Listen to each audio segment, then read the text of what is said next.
بسم اللہ الرحمن الرحیم الحمد للہ والصلاة والسلام علی رسول اللہ اما بعد رب اشرح لی صدری ویسر لی امری واحلل عقدۃ من لسانی یفقہوا قولی رب زدنی علما۔ عزیز طلبہ کرام، السلام علیکم ورحمۃ اللہ وبرکاتہ۔ سابقہ اسباق میں ہم نے کلمے کے حوالے سے کچھ باتوں کو پڑھا، اور یہ جو بالکل ہمارا لاسٹ سبق ہے، اس میں ہم نے کسی بھی کلمے کا وزن بنانے کا، میزان نکالنے کا جو طریقہ کار ہے، اس کے جو قواعد ہیں ان کو ہم نے سیکھا، اور کسی کلمے کا وزن بنانا ہم نے جانا، اور یہ بات سمجھی کہ کسی کلمے کے وزن نکالنے کے مقاصد اور فوائد کیا ہوتے ہیں۔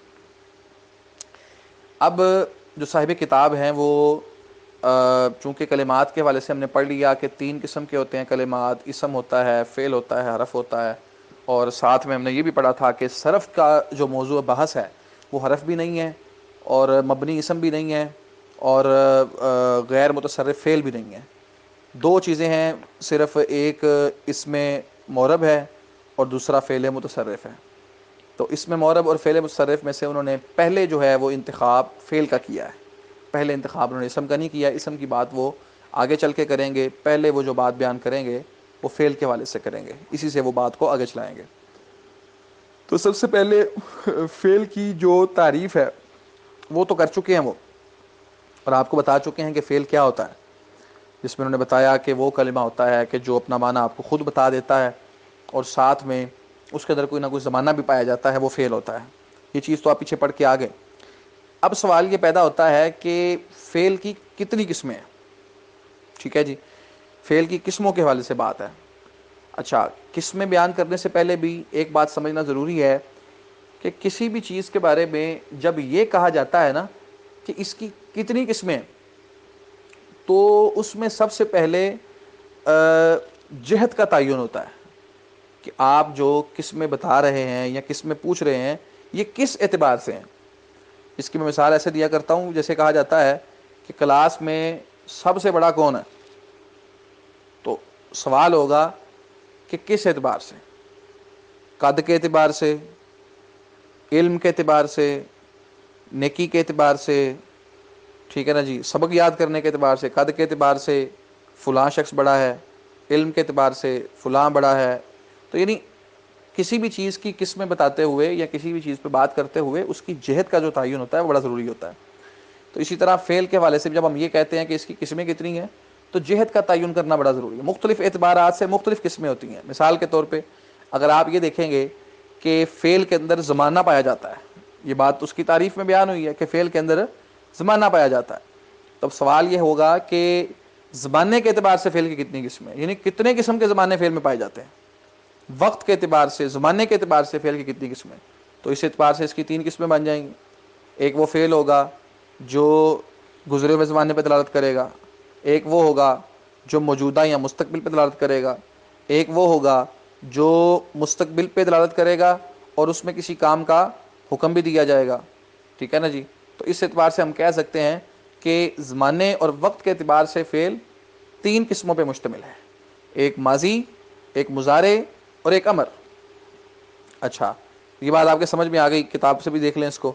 اب سوال یہ پیدا ہوتا ہے کہ جو فعل ہے اس کا جو کچھ فعل آپ کو عربی کلام میں ایسے نظر آئیں گے کہ جو مفعول کے بغیر ہی جن کی بات پوری ہو جائے گی، ٹھیک ہے نا جی، اور وہ مفعول بھی ہی نہیں چاہیں گے، مفعول بھی ہی کو نصب نہیں دے سکیں گے، ٹھیک ہے، اور کچھ ایسے ہوں گے کہ ان کی بات مفعول بھی کے بغیر پوری نہیں ہوگی، ٹھیک ہے نا جی، ان کی بات مفعول بھی کے بغیر پوری نہیں ہوگی، اور وہ بذات خود جو ہے وہ مفعول بھی کو نصب دیں گے۔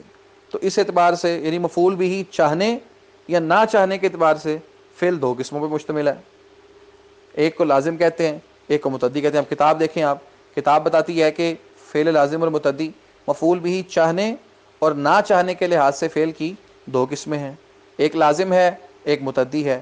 فعل لازم کیا ہے؟ وہ فعل جس کا اثر فاعل تک محدود رہے اور وہ بذات خود مفعول بھی کو نصب نہ دے سکے، ٹھیک ہے نا جی۔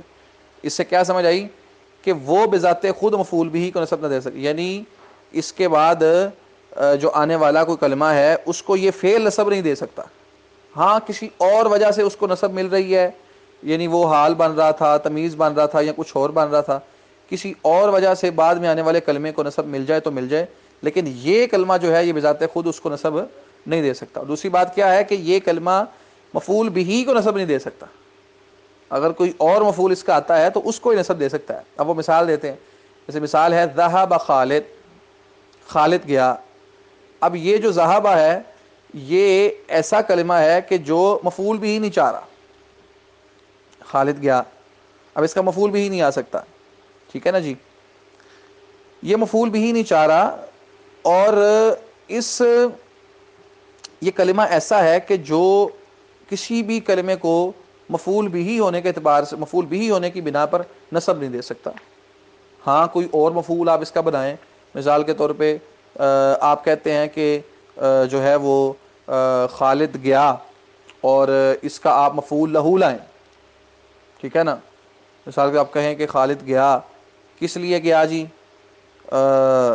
جو ہے وہ مارنے کے لیے، تو ذہب خالد ضربا، خالد مارنے کے لیے گیا، تو مفعول لہو کو نسب دے دے گا یہ، مفعول معہو کو نسب دے دے گا یہ، مفعول فی کو جو ہے وہ نسب دے سکتا ہے یہ، یا کسی اور مفعول کو نسب دے سکتا ہے، لیکن جو ہے وہ یا ہم کہتے ہیں ذہب خالد مسجدا، خالد جو ہے وہ مسجد گیا ہے، تو اس نے یہاں پہ نسب دی ہے ذہب نے، لیکن مفعول فی ہونے کے اعتبار سے دی ہے، تو سمجھ کے آئی کہ جو فعل لازم ہے وہ بذات خود مفعول بھی کو نسب نہیں دے سکتا، کسی اور مفعول کو دے سکتا ہے۔ ایسے ہی جالسا معلم، معلم بیٹھا، ذہب خالد، خالد گیا۔ اگر آپ اس کا مفعول بھی لانا چاہتے ہیں، مفعول بھی کیا ہوتا ہے، جس کے اوپر کام واقع ہوا ہے، اگر آپ اس کا لانا چاہتے ہیں تو آپ کو حرف جارہ استعمال کرنا پڑے گا، آپ کہیں گے ذہب خالد، خالد گیا، الی البیت، یا جالسا معلم، معلم بیٹھا، علی الکرسی، کرسی پر۔ اب مفعول بھی معنوی اعتبار سے تو کرسی اس کا ہے، لیکن گرامر کے اعتبار سے کرسی اس کا مفعول بھی نہیں ہے، بلکہ کرسی اس کا جار مجرور، جار مجرور ہونے کی وجہ سے اس کا جو معاملہ ہے، ٹھیک ہے نا جی۔ تو سمجھ کے آئی کہ جو فعل لازم ہوگا وہ بذات خود مفعول بھی کو نسب نہیں دے سکے گا، جیسے ذہب خالد ہے، جلس معلم ہے۔ اب سوال یہ پیدا ہوتا ہے کہ کسی بھی کلمے کا ہمیں کیسے پتہ چلے گا کہ یہ فعل لازم ہے یا فعل متعدی ہے؟ تو کہتے ہیں فعل لازم کی ایک بڑی سمپل سی نشانی ہم آپ کو بتا دیتے ہیں کہ جب آپ لغت سے اس کو تلاش کریں گے نا، تو جو اس کا صیغہ اسم مفعول کا ہوگا نا، وہ حرف جارہ کے بغیر نہیں آئے گا۔ یہ اس کی موٹی سی نشانی ہے کہ جو اس کا اسم مفعول کا صیغہ ہوگا وہ حرف جارہ کے بغیر نہیں آئے گا، بغیر کسی واسطے کے نہیں آئے گا۔ اب دیکھیں نا آپ، ذہابا جانا، اور مذہوب ان کا معنی کیا ہوگا، جایا ہوا، یہ تو کوئی معنی نہیں ہے۔ اب اس کا اسم مفعول کبھی بھی مذہوب استعمال نہیں ہوگا، جالس کا اسم مفعول مفعول کے وزن پر کبھی مجلوس استعمال نہیں ہوگا، بیٹھا، ٹھیک ہے نا جی، بٹھایا ہوا تو نہیں مانا اس کا نا۔ تو اس کا اسم مفعول لانے کے لیے ہم اس کے ساتھ حرف جارہ لگائیں گے، مجلوس بہ، بٹھایا ہوا، مذہوب بہ، جس کے ساتھ، یعنی وہ شخص جس کے ساتھ جایا گیا، لے جایا ہوا، ٹھیک ہے نا جی۔ تو نشانی اس کی یہ ہے کہ جب آپ لغت سے اس طرح کے کلمات کو تلاش کریں گے نا، جس کے بارے میں آپ جاننا چاہتے ہیں کہ وہ فعل لازم ہے یا فعل متعدی ہے، تو آپ کو اس کی موٹی سی علامت اور سب سے جو بنیادی علامت اور نشانی نظر آئے گی وہ یہ آئے گی کہ جو فعل لازم ہوگا اس کا اسم مفعول جو ہوگا وہ بغیر کسی واسطے کے نہیں آئے گا، یعنی وہ کسی جو ہے وہ حرف جارہ کے ساتھ مل کے آئے گا۔ تو علامت میں یہی وہ ذکر کر رہے ہیں، علامت اس کی علامت یہ ہے کہ اس سے اسم مفعول تام براہ راست، یعنی بلا واسطہ نہیں آتا۔ تو آگے آپ لکھ سکتے ہیں کہ جب اس کا اسم مفعول تام لانا ہو تو اس صورت میں حرف جارہ کا استعمال کرتے ہیں، یہ اس کی علامت اور یہ اس کی نشانی ہے۔ اب سوال پیدا ہوتا ہے کہ فعل متعدی کیا ہے؟ اس کی آپ تعریف دیکھیں، وہ فعل جس کا اثر فاعل سے تجاوز کر کے مفعول بھی تک چلا جائے، جس کا اثر فاعل سے تجاوز کر کے مفعول بھی تک چلا جائے، اور وہ بذات خود مفعول بھی کو نسب دے۔ جس کا اثر فاعل سے تجاوز کیا، مفعول بھی تک چلا گیا، اور اس نے خود مفعول بھی کو نصب دے دی. ٹھیک ہے نا جی. سیدھی سی بات ہے. اس کو الٹ کر لیں. اس کی علامت کیا ہوگی کہ اس کا مفعول، اسم مفعول جو ہے وہ بلا واسطہ آ جائے گا، بغیر کسی حرف جارہ کے استعمال کے آپ کو اس کا اسم مفعول جو ہے وہ مل جائے گا. یہ اس کی علامت ہے. مثال دے رہے ہیں جیسے خلق اللہ آدم، اللہ نے پیدا کیا آدم کو. اب یہاں پہ کیا ہے، لفظ خلق جو ہے یہ اسم، یہ فعل متعدی ہے. کیوں؟ کیونکہ اس کا جو اثر ہے وہ مفعول بھی تک جا رہا ہے. یہ آدم کو مفعول بھی ہونے کی وجہ سے نصب دے رہا ہے، اس لیے ہم اس کو فعل متعدی کہیں گے. اور اس کی علامت یہ ہے کہ جب آپ لغت سے اس باب کو تلاش کریں گے، اس لفظ کو تلاش کریں گے، تو اس کا اسم مفعول مخلوق استعمال ہوگا بغیر حرف جارہ کے استعمال کے.